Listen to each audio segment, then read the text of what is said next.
The High Commission of Zambia to London, fellow Zambians. It's a coincidence that I'm here. We've got our own roadshow which coincided with this particular forum, but we thought it would be useful if we made an appearance here. My name is Kafula Muiche. I'm a lawyer by profession. I said we're here because we are underwriting a product which is the Diaspora Funeral Cash Plan, which we're launching in the UK and in other parts of the world. It's really a reaction to try and assist our fellow Zambians in the diaspora in times of need. It's a product that you can see more detail on the website. Mr. Mwambazi is here, he represents us here, and you can get more information. But I just thought it would be useful to come here and say that yes, we are Zambian, it's a Zambian underwritten product, and it's safe, your money is safe. Mr. Zulu is an entrepreneur in Zambia, among the few Zambians. The challenges we have, as the minister has alluded to in Zambia, are basically because we don't have capital as Zambians. So we need to put back into Zambia and raise the capital. Mrs. Billy here said, why aren't we getting anything from the mines? We don't own the mines. So we need to start owning some of these things as Zambians. So it is useful. This is a policy forum, so I'm sure out of this gathering, we'll have some policy formulation which the Honorable Minister will be able to take back to his colleagues, and we can have a policy direction in terms of us Zambians owning Zambia. Unless we do that, we're going to struggle. So I'm from a group called Madison. We're a publicly traded company on the Lusaka Stock Exchange. So if you participate in the policy that we have, we rest assured that it's a sound investment. So it's a kind of structured form for you to remit your finances back home. There are opportunities at home. We've got lots of opportunities. And I think it's a question of information flow. It's a question of trust. I've heard the cry, yes, I understand. I lived in the UK before I studied here. So I understand that resentment that happens. But I think really, yes, we tend to put more emphasis on foreign investment rather than our own investment as Zambians, unlike the West Africans, the East Africans. So we need to harness that energy. And I can feel that energy in this room, and I think this is the right start, and hopefully this policy will assist us. So Madison is there for you, and I want to use this platform. I'll use another platform. Thank you for the time. Good evening, ladies and gentlemen. Protocols observed. Ladies and gentlemen, I just want, we've already made our submission. Bernard Mweseka, I'm a pharmacist by profession, but I'm also the UKND Europe chairman. So don't get worried, Your Excellencies, at the tables there, because you know, politicians in Zambia, you never know you will join us in the future.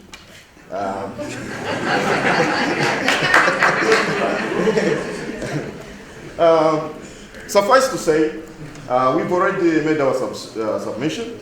And I just want to add one or two things.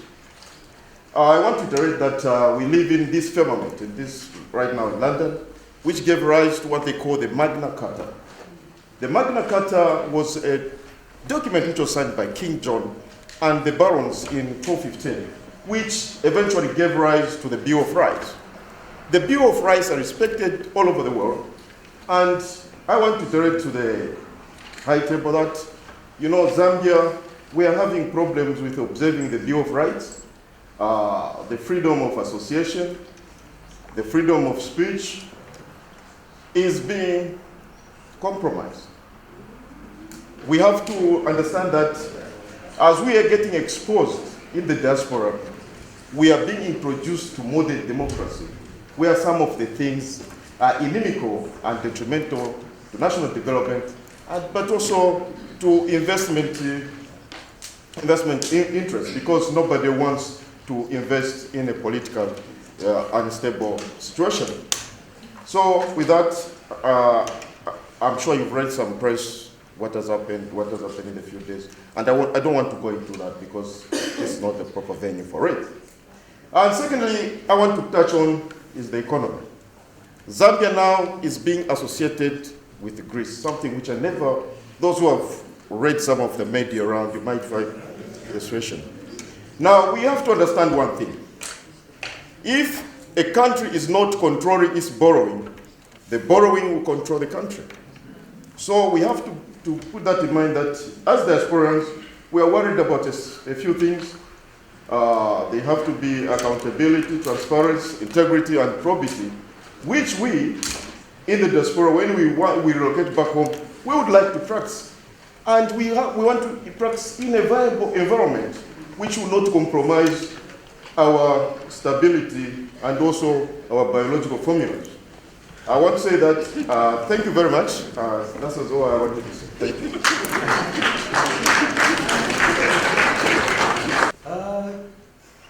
Just a few questions. One is on the diaspora policy. One. It's a clarification from you. The name. Oh, my name is Ted Lukala. I'm one of the headmen here, if I can call myself headman, because I've been here for almost 30 years now. So, on the diaspora policy, I would like to find out whether this will result into an act of parliament. Is it going to result in an act of parliament, this diaspora policy? Because in the past, previous governments have had similar meetings before with other ministers. They've come here, we've made submissions, and nothing has come of it. There was even a time when I don't know the SPA for MMD government, they asked us to apply for land. We made applications and nothing came out of that.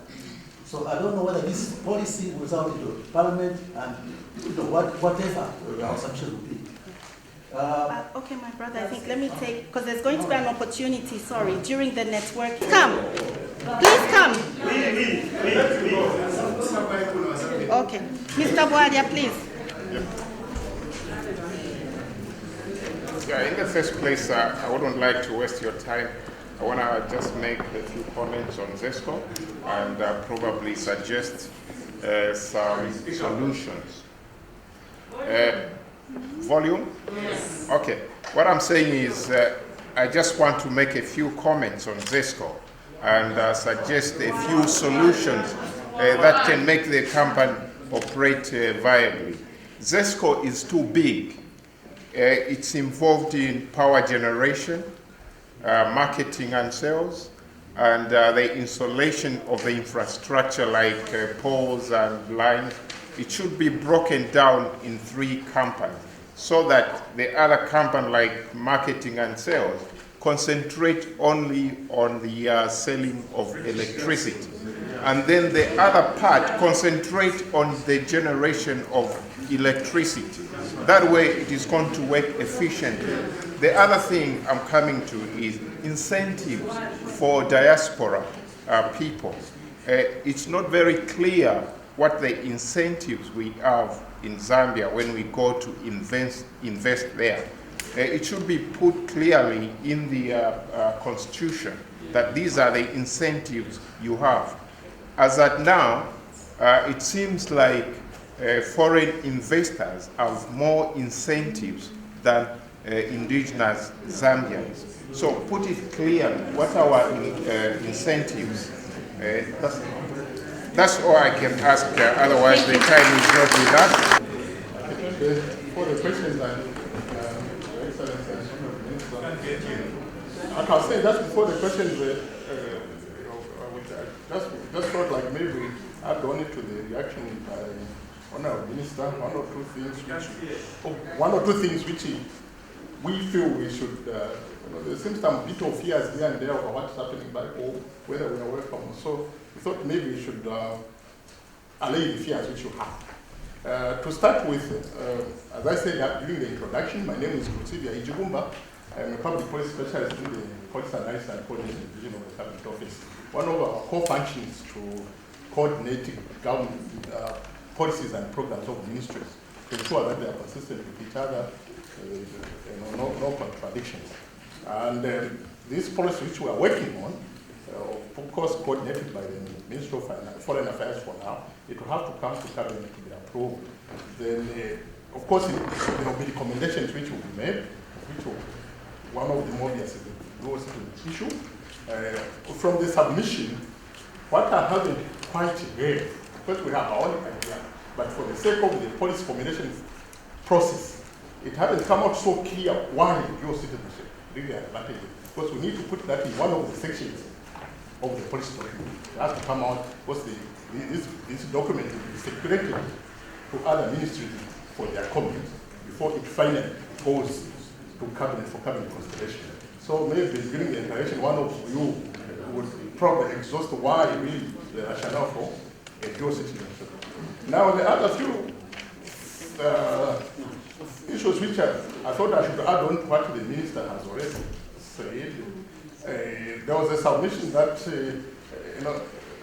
the view that the foreign investment is not really positive or good for Zambia.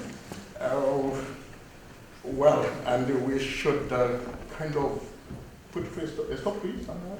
Really, we don't think that's the way we should go. That's not the government policy. If you look down backwards, 1989, I was 1 year in employment. Our economy was real bad. There were huge queues for bread, for milk, everything. After we opened up foreign investment, things have changed.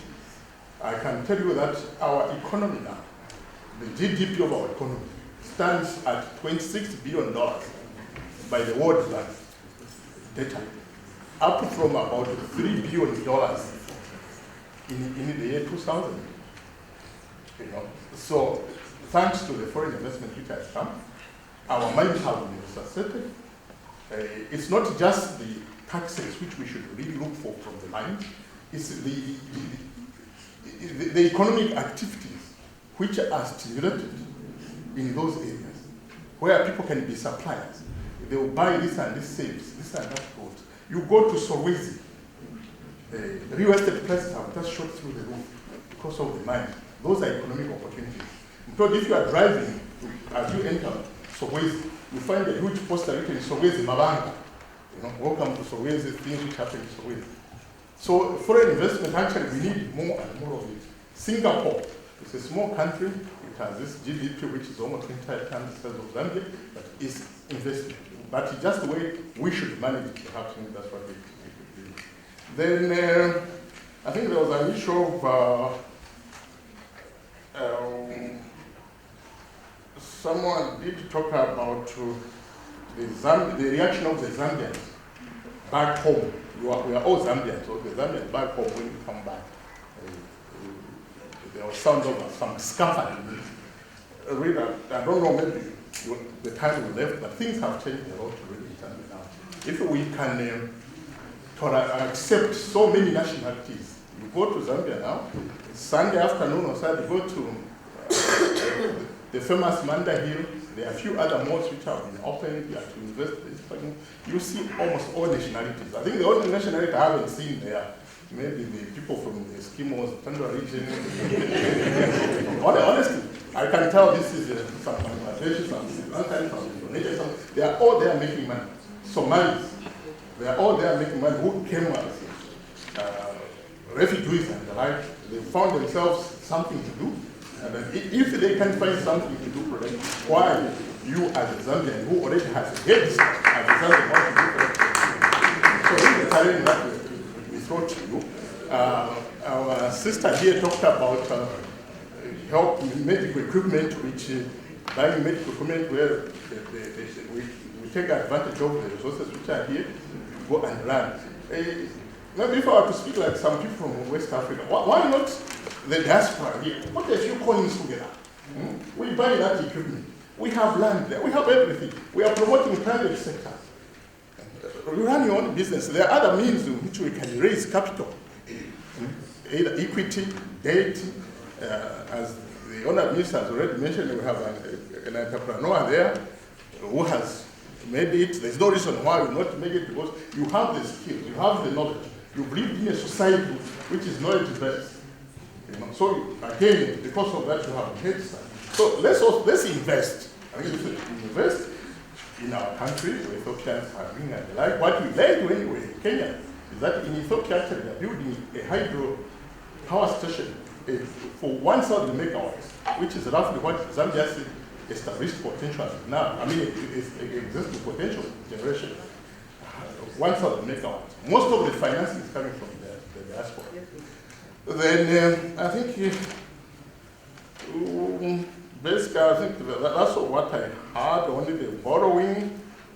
Only again on the issues of investment, the platform. You are looking for a platform.